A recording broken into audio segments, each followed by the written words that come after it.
आपने दुनिया भर के यूट्यूबर देखे होंगे, सब ज्ञान फैलते रहते हैं भाई। कपड़े बिकवा देगी वो 6 है उसकी। पिंकी की आज बर्थडे पार्टी है, पप्पू का जन्मदिन है, तो आप मुझे बताओ ये वीडियो है, बाकी के लिए नहीं है। जो भैया पैसे वाले हैं जिनको फर्क नहीं पड़ता उनके लिए नहीं है, ये एक मिडिल क्लास के लिए, टिपिकल मिडिल क्लास के लिए, जिसे 1000 2000 3000 एक्स्ट्रा ऊपर नीचे खर्च होने से फर्क पड़ता है। इमोशनल चीजों पे भी ऐसा नहीं है कि ये सिंपल सी कैलकुलेशन मैंने करके दिखा दी और आप मान जाओगे, नहीं, इसमें और भी बहुत चीजें इंक्लूड है, वो पूरा देखिएगा। मैं आपको अभी भी दे रहा हूँ कि वीडियो में पूरा देखिएगा, आपको गारंटी से इसमें आपको सोल्यूशन इसमें मिलेगा ही मिलेगा। सही, ऑटोमोबाइल में बड़ी क्रांति आई है ना, तो लोग ना बड़े कंफ्यूज हो गए हैं कि गाड़ी पेट्रोल लें, डीजल लें, सीएनजी लें, ईवी लें, हाइब्रिड लें। तो आज उसके बारे में जरा ब्रीफ में कुछ बात करेंगे। और ये जो वीडियो बना रहा हूं मैं, इसमें 2 चीजें खास तौर पे मैंने ध्यान रखी हैं। एक तो फाइनेंशियल, ऑब्वियसली फाइनेंशियल है कि आपकी गाड़ी महंगी आती है, सस्ती आती है, पेट्रोल डीजल सस्ता महंगा जो भी है। और दूसरा चीजें है इसमें साइकोलॉजिकल। उसमें जो मैंने गाड़ियां ली है ना, वो ली है मैंने कॉम्पैक्ट एसयूवी, ठीक है, कॉम्पैक्ट, जिसमें आपकी Nexon, Brezza, Sonet, Venue, Ertiga वगैरह को भी आप लगा सकते हो। और विद कैलकुलेशन में इसमें करके दिखाने वाला हूँ उसमें आपकी कि भाई 2020 में डीजल पेट्रोल नेक्सॉन में क्या लें। सबसे पहले बात करते हैं पेट्रोल का रेट। देखिए मैं दिल्ली में बैठा हुआ हूँ, पेट्रोल का रेट यहाँ 96 है। आपके हो सकता है आपकी सिटी में कहीं 95 हो, कहीं 92 हो, उससे ज्यादा फर्क नहीं होगा, तो 96 है। और डीजल का रेट जो है यहाँ पे वो 89 है, ठीक है। सीएनजी का रेट जो मैंने लिया है, सीएनजी के रेट में बहुत फर्क है, तो इसलिए सीएनजी का रेट क्या है, दिल्ली में 75 है, और मैं अगर मैं बराबर में चला जाऊँ आगरा में या कहीं प्रयागराज में चला जाऊँ या मेरठ में चला जाऊँ, वहाँ 95-96 भी है, तो 15-20 रुपये का फर्क है। तो एक एवरेज रेट ले लेते हैं लगभग 80 रुपये के आसपास का, तो वो मैंने लिया है। आप चार्ट में एक बार चार्ट पूरा ध्यान रखिएगा इसका। तो और जो अब देखिए पेट्रोल की जो गाड़ी है, जो अगर मैं कॉम्पैक्ट एसयूवी की बात करता हूँ, उसका जो सिटी का माइलेज बैठता है ना, उसका सिटी का जो माइलेज बैठता है लगभग ऑन एन एवरेज 13 से 14 का बैठता है। हो सकता है मैं इसमें 1 किलोमीटर एक्स्ट्रा बता रहा हूँ, बहुत सी गाड़ियां तो 10 का भी नहीं देती, बट हम ले लेते हैं कि 13 से 14 का एवरेज जो आजकल की नई गाड़ियां हैं वो दे देती हैं सिटी के अंदर। अगर हाईवे की बात करें तो 16 से 17 का माइलेज दे देती है हाईवे पे, इससे ज्यादा नहीं देती। अब कोई 18 का निकाल रहा हो या कोई कहने लगे मेरे पास कमेंट डालने का भाई मैं तो 20 का निकाल रहा हूँ, तो अलग बात है, बट एक ठीक है। अब अगर हम बात करें भाई कितने रुपए चलती है वो पेट्रोल गाड़ी, तो मोटा चलती है 7 रुपए किलोमीटर, ठीक है, 7 रुपए किलोमीटर चलती है सिटी में। अगर हाईवे पे मान ले 6 रुपए किलोमीटर, ठीक है। अब हम बात करते हैं डीजल की एसयूवी की। उसमें डीजल का जो माइलेज मैं ले रहा हूँ 17 से 18 का ले रहा हूँ सिटी के अंदर, इतना ही आता है ऑन प्रैक्टिकल कंडीशन में। और हाईवे पे ले रहा हूँ 20 से 22 का, जबकि मोटा पेट्रोल में और इसमें 2 रुपए किलोमीटर का फर्क आता है। मैंने इसका प्राइस से वगैरह कैलकुलेशन करिए, 2 रुपए का फर्क आ रहा है। अब 2 रुपए को यार, 2 रुपए तो कुछ भी नहीं है। अगर आप 1000 किलोमीटर भी गाड़ी चला रहे हो, आप 1500 तो छोड़ दो, आप 1000 किलोमीटर भी गाड़ी चला रहे हो और महीने का चला रहे हो, तो इसका मतलब सिटी में आप चला रहे हो तो आपका जो पैसा लगने वाला है 5000 रुपये के आसपास, 5000 रुपये का आप डीजल फूकोगे। और अगर आप पेट्रोल की चला रहे हो तो 7 से 4,500 है, 2 से 2,500 रुपये का आपको फर्क पड़ेगा सिटी के अंदर। 5 साल भी अगर आप गाड़ी रखते हो तो ठीक है, 5 साल भी आप गाड़ी रखते हो और ये 2000 रुपये जो आपने बचाए, ठीक है। अब इस 2000 रुपये को अगर आप देखो, मैं इसमें फाइनेंशियल चीजों को भी इंक्लूड कर रहा हूँ और प्लीज उसको ध्यान दीजिएगा। अगर आपने 2000 रुपये ही बचाए, ठीक है, 2000 रुपये को अगर आप मंथली सेविंग में किसी भी एसआईपी में डाल दोगे आप, ठीक है, जहां 12% की रिटर्न आती है, बड़े प्यार से आती है, जिन लोगों को म्यूचुअल फंड वगैरह की नॉलेज है उनको पता होगा। अगर आप 2000 रुपये मंथली के हिसाब से भी लगाओगे ना और 5 साल के भी लगाओगे, तो आपका जो पैसा बैठेगा 1.65 लाख रुपए बैठेगा। 1,65,000 तो 5 साल में आप बचा लोगे, ठीक है ना, 1,65,000 आप 5 साल में बचा लोगे। और इस पैसे को अगर आप चलिए छोड़ दीजिए एसआईपी, हाँ बहुत से लोग एसआईपी म्यूचुअल फंड में नहीं लगाते हैं। अब आप इसे बैंक की आरडी में भी लगाते हो, 7% के आसपास का रेट ऑफ इंटरेस्ट तो है। अगर आप इसे बैंक की आरडी में भी लगाते हो तो भी आपका 1,44,000 ही 5 साल में बैठ रहा है। यानी कि इसने अपनी जो स्टार्टिंग में जो डीजल गाड़ी में आप 1 से 1.5 लाख रुपए एक्स्ट्रा दे रहे हो, वो 5 साल में आपका रिकवर कर दिया। अगर आप इसे थोड़ा सा स्मार्ट इन्वेस्टमेंट करोगे तो शायद उससे ऊपर भी निकाल देगा। और यही चीज अगर आप 10 साल तक कंटिन्यू करते हो, ये सिर्फ मैं 1000 किलोमीटर वाले की बात कर रहा हूँ, 1000 किलोमीटर जो चला रहा है तो उसकी बात कर रहा हूँ। और अगर आप यही चीज 2000 रुपये 10 साल तक करते हो तो भाई 4,64,000 तो आप वैसे बचा लोगे एसआईपी में लगा के, और 3-3.5 लाख रुपए बचा लोगे आप सिंपल बैंक की आरडी के हिसाब से।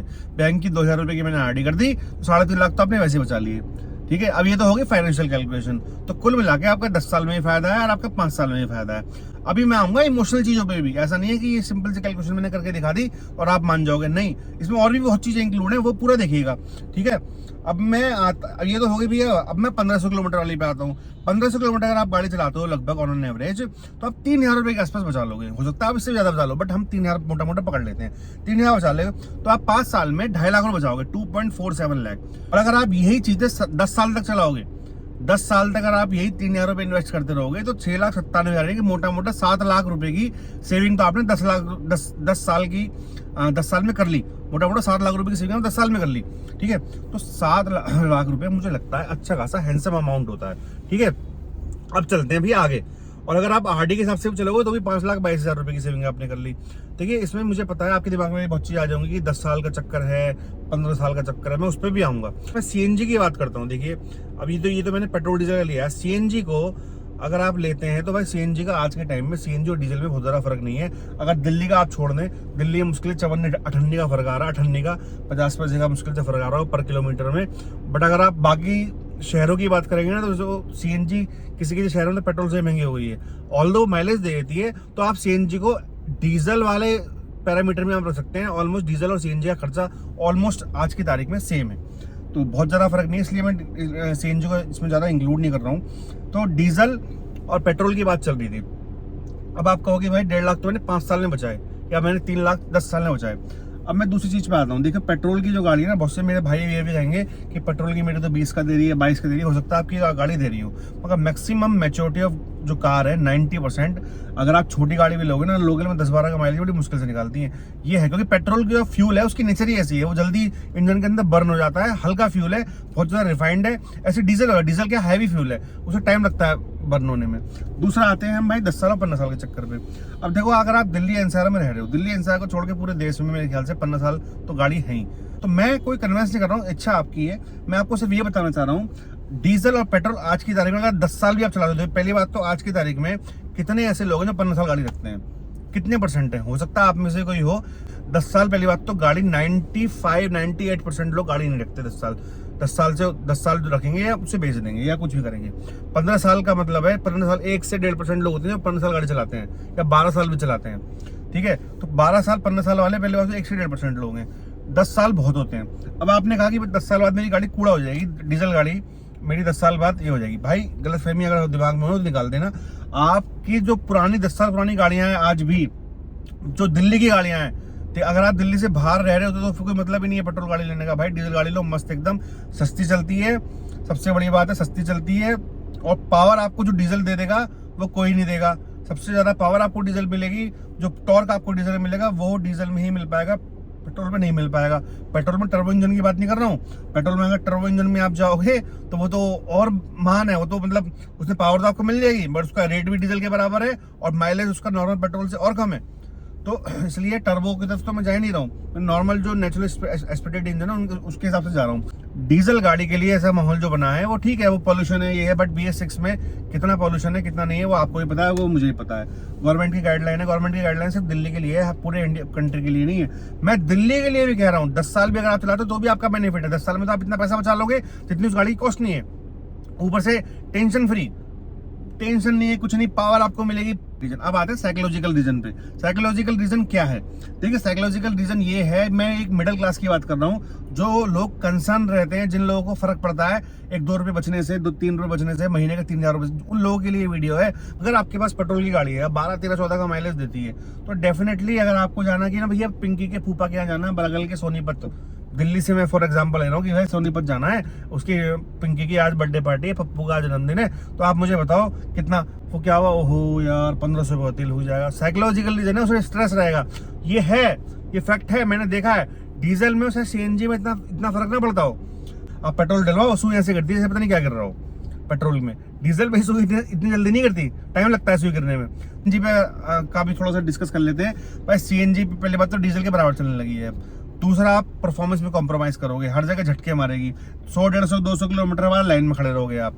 ठीक है, हो सकता है आप 50 पैसे 40 पैसे बचा लो डीजल के मुकाबले, कि कोई गाड़ी ठीक ठाक माइलेज भी देती है। 80-90 किलो का वजन लेके फिरोगे। देखो मेरी गाड़ी है, मैंने भी इसमें पेट्रोल से परेशान होकर सीएनजी लगवाई थी, पर जब मैंने लगवाई थी 5 साल पहले, उस टाइम सीएनजी का रेट 38 रुपए था।